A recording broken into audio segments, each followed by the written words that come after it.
Allahu Akbar. Isang mapagpalayang araw po sa ating lahat, mga kaibigan.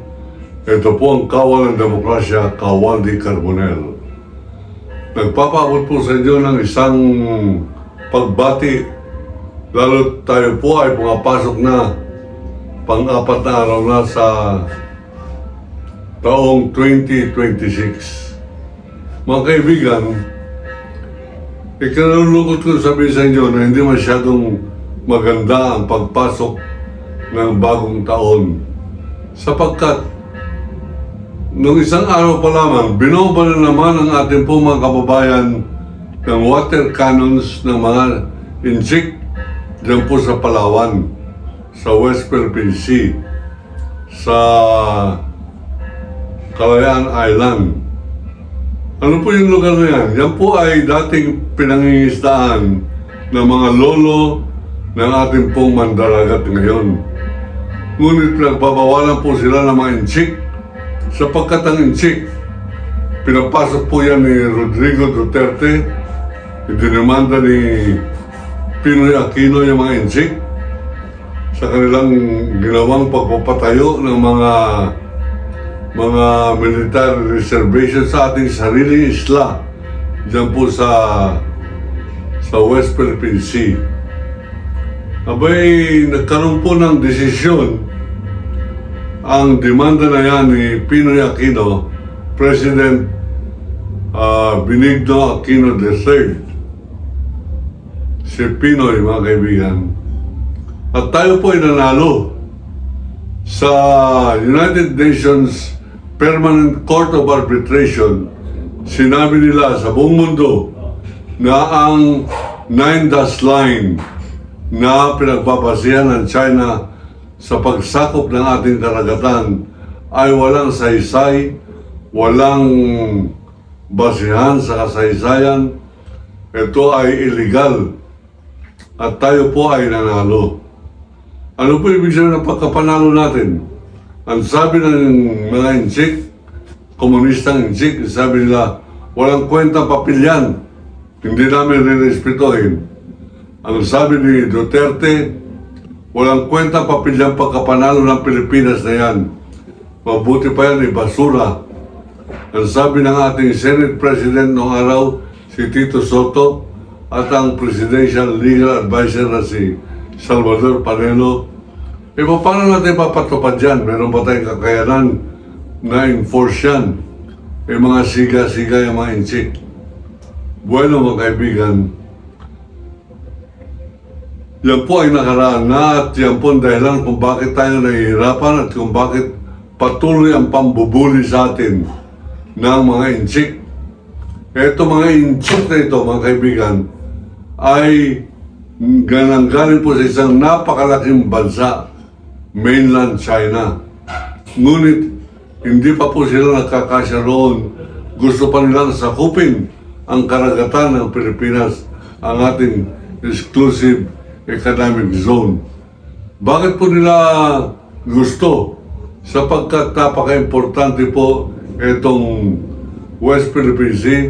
Diyan po daanan ng international road ng mga cargo vessels na pupunta sa buong daigdig, dyan po dumadaan at gustong kontrolin ng China yan.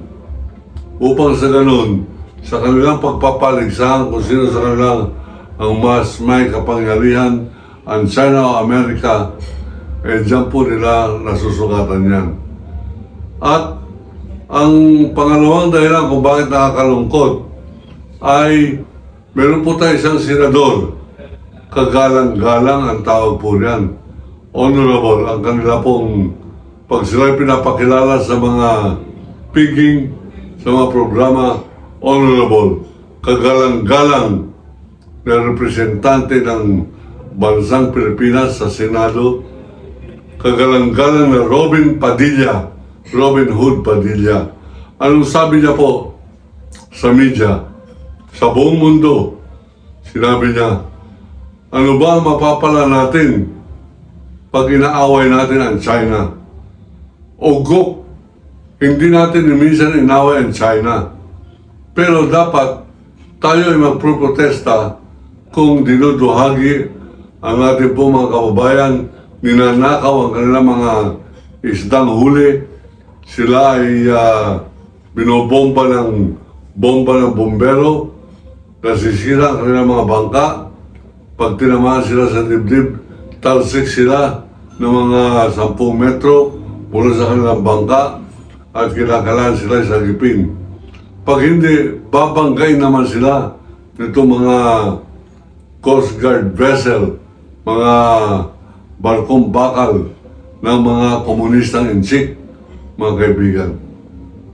At ang Pilipinas, sa ilalim ni Duterte, hindi po nagre-reklamo. Pero hindi rin yata nagre-reklamo si Ginoong Marcos.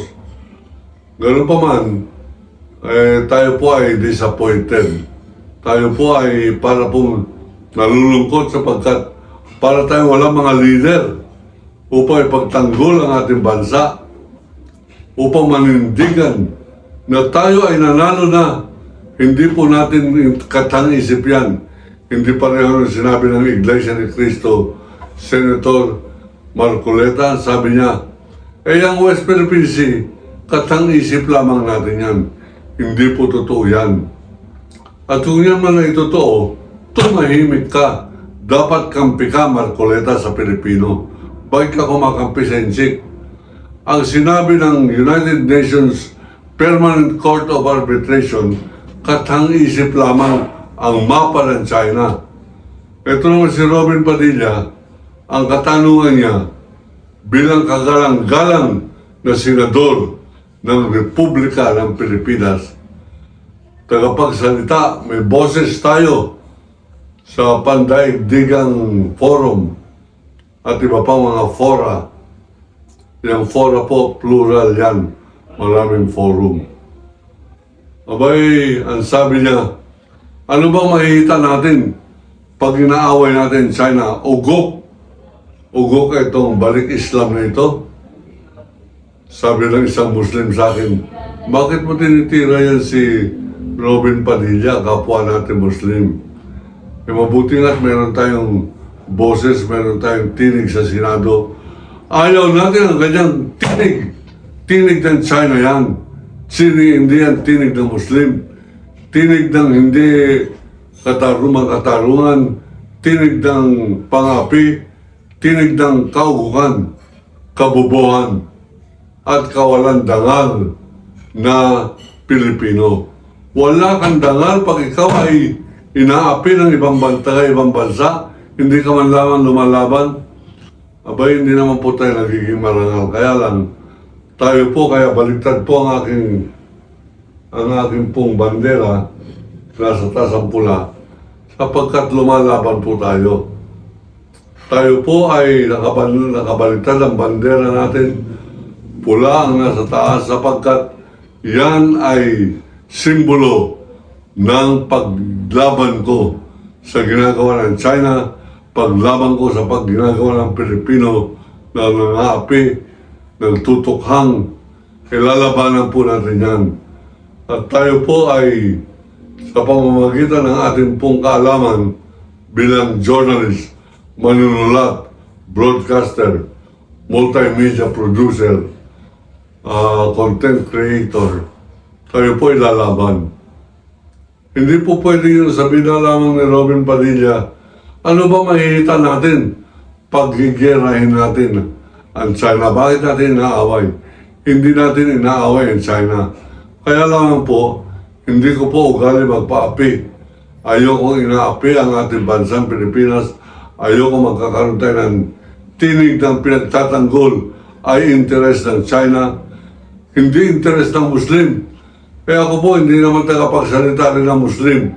Tagapagsalita po ko ng bansang Pilipinas. Tagapagsalita po ko ng katotohanan na isa lamang ang Diyos. La ilaha illallah. Tagapagsalita po tayo para sa katarungan at sa soberenya ng ating bansa. Yan po ang tinig ng kawal ng demokrasya. Hindi po tinig yan para paglaban ng Muslim. Ano bakit natin paglalaban ng Muslim? Pilipino rin yan. Nagkaiba lamang ang relihiyon. Para mo sinabing, ipinaglalaban ko ang Iglesia ni Cristo, ipinaglalaban ko ang Kingdom of Jesus Christ, ipinaglalaban ko ang Judas is Lord ni Villanueva. Abay, tayo po ang pinaglalaban natin ay katotohanan, katarungan, katwiran, at ang ating pong interes bilang mga Pilipino. Nakakalungkot sapagkat kaibigan ko dati, yan si Robin Padilla, kapwa kami balik Islam po dyan. Kaya lamang, nagtapos po yung pagkakapareho namin nang siya'y kumakampi sa demonyong si Duterte. Lahat ng kumakampi kay Duterte, kaaway ng kawalan demokrasya. Lahat. Kahit na Muslim kayo, Iglesia ni Cristo kayo, Kingdom of Kibuloy kayo, abay kaaway po kayo ng bansa, kaaway po kayo ng kawalan ng demokrasya pag kayo'y kumakampi. Hanggang ngayon sa mga Duterte, bumoboto laban sa impeachment, pinagtatanggol ang West Philippine Sea at sasabing katang-isip lamang. Meron pa tayong organisasyon na rinig, Kilusan kontra Gera, mga ugok. Hindi mo kinakailangan kilusan para kontra mong gera. Huwag ka na lamang kumilos. Maging Pilipino ka na lamang. Maging ugok ka na lamang. Maging duwag ka na lamang. Pilipino ka na. Maging wala kang dangal na tao. Pilipino ka na. Wala kang gagawin. Ayaw mong mag-isip kung ano ang iyong ilalaban. Halimbawa, meron kang asawa. Yan ay hipo-hipuin ng isang siga-siga na iyong kapitbahay, hindi ka makakalaban sapagkat meron siyang baril, meron siyang itak o meron siyang balisong, malaking kanyang katawan. Ang gagawin mo, sasabihin mo na lamang katang-isip lamang yung panghihipo na yan. Nakikita mo na, hinihipuan na asawa mo, wala kang gagawin. Mamatay ka na lumalaban kaysa mabuhay kang walang dangal na dinudungisan ng iyong asawa. Bayan pa natin ang dudungisan. Makikipag-away po tayo pag dinudungisan ang ating asawa, pag dinuduhagi ating pamilya. Anong gagawin mo pag bansa ang ating pong kinakalay paglaban? Tatanungin mo, sasabihin mo, Robin Padilla ka, sasabihin mo, ano ba mahihita natin pag pinaglaban natin, kinalaban natin ang China? Ugok, hindi natin kinakalaban ang China. Hindi natin inaaway ang China. Tayo ang inaaway. Pag tayo lumaban, ang mahihita natin, magkakaroon tayo ng dangal, magkakaroon tayo ng konting tapang, magkakaroon tayo ng konting honor.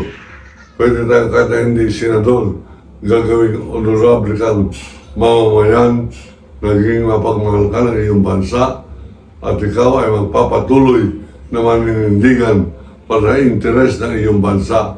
Mapa-Muslim ka man o hindi. Hindi natin kinakailangan may boses ng Muslim dyan sa Senado. Kung ang boses naman ay sintonadong boses ng Robin Padilla na panay kabobohan ang ginagawa. Mas mabuti pa ito si Lito Lapid. Bugok pero hindi halata. Bakit? Marunong po siya umintindi doon sa sinabi ng isang philosopher. Keep your mouth shut and let the people think you're a fool, then open it and remove all doubts. Sa wikang Tagalog, ipilid mo na lamang, itikom mo na lamang ang iyong bibig. Bayaan mong isipin ng taong wala kang alam, ikaw ay ogag o ikaw ay tanga, kaysa buksan mo yan at magkarat ka pa, maging tinig ka ng iyong kabubuhan. Yan po ibig sabihin yan. On that note, tayo po ay muling bumabati at ating pong papalalahanan si Bongbong Marcos. Hanggang sona na lang ba, Ginoong Bongbong Marcos, ang iyong krusada laban sa pandarambong sa gobyerno? Nasaan na yung hanggang Pasko, may magpapasko sa loob ng kulungan? Diskaya lamang? mabuti na naman, bugo ang kanilang abogado tagapagtanggol na si Marcoleta. Kung nakuha yan ang magaling na abogado, hindi yan nakulong. Ngayon, uulitin ko, Ginoong BBM, hanggang sona lamang ba ang iyong krusada laban sa mandarambong sa gobyerno? Pakisagot naman yan. Pakikalat po itong ating pong katanungan na ito para makarating sa kanya mga alipores, makarating kaya Yusek Claire Castro at sana sumagot siya.